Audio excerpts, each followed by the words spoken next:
Hello YouTube, welcome to my random thoughts video.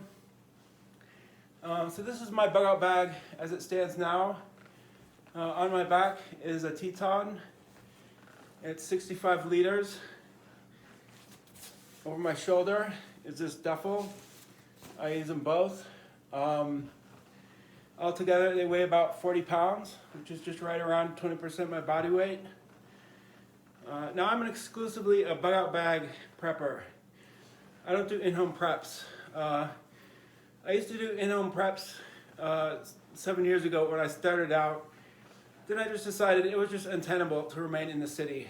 I got to get out of Dodge quick. This is the evolution of my bug out kit.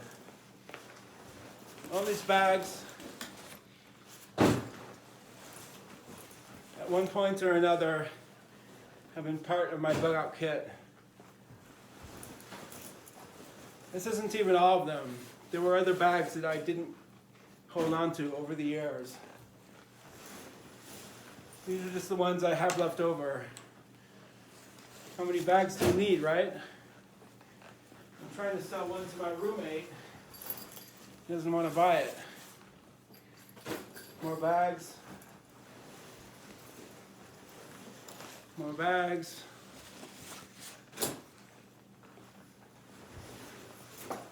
This is the only military tactical one I've got. I like the civilian backpacker type bags more than the military bags. I just find that the backpacker bags are very, very utilitarian. That one's military.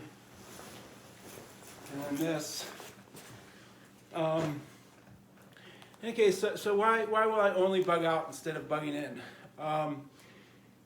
The survivors of the apocalypse will mostly be found in the wilderness and rural regions.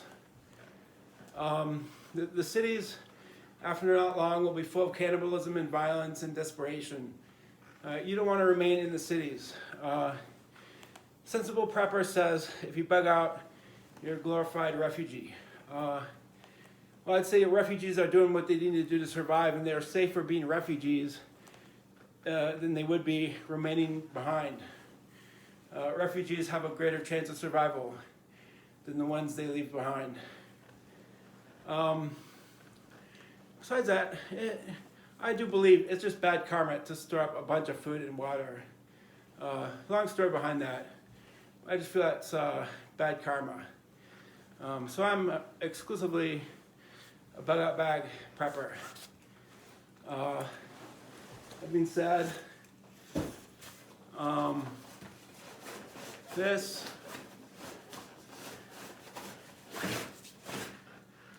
is a spear I made out of an ash tree branch. You see how sharp that tip is?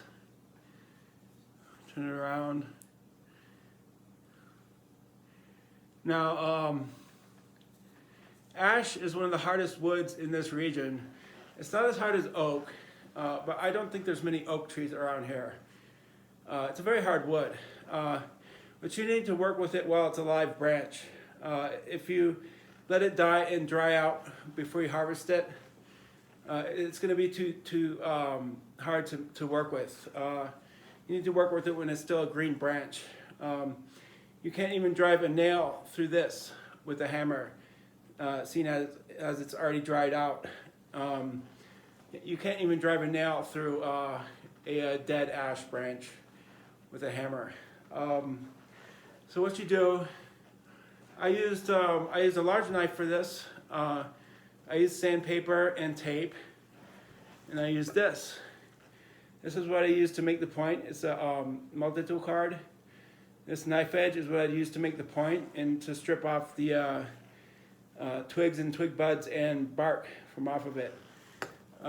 So what you do is you go to a live tree, find a good long straight section, then you hack or saw it off, and you hack or saw off the uncut end as well.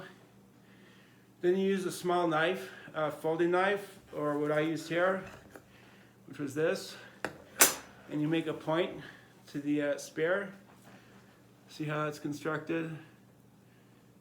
Tapers down there pretty sharply. And then you use that same small knife to strip all the bark off, all the twigs and twig buds, and just make it a straight spear without any bark on it at all. And I use sandpaper after that, and then I put tape on. So this is decent to hunt ducks, geese, or rabbits with. It can also be used as a weapon. Stab with it, smack with it, stab with it, stab with it, clobber with it, stab with it, stab with it. You can use it as a decent weapon as well. In any case, that being said, one last thing I'd like to address. People seem to assume that all doomsday preppers are conservatives. I think the conservatives assume this most of all. I'm sure there's plenty of liberal doomsday preppers. I myself consider myself a liberal. I've always voted Democrat. I don't believe in abortion. I don't believe in gun control. But by any other standard, I'm a liberal. It's a mistake to assume that all of them in the military are conservatives.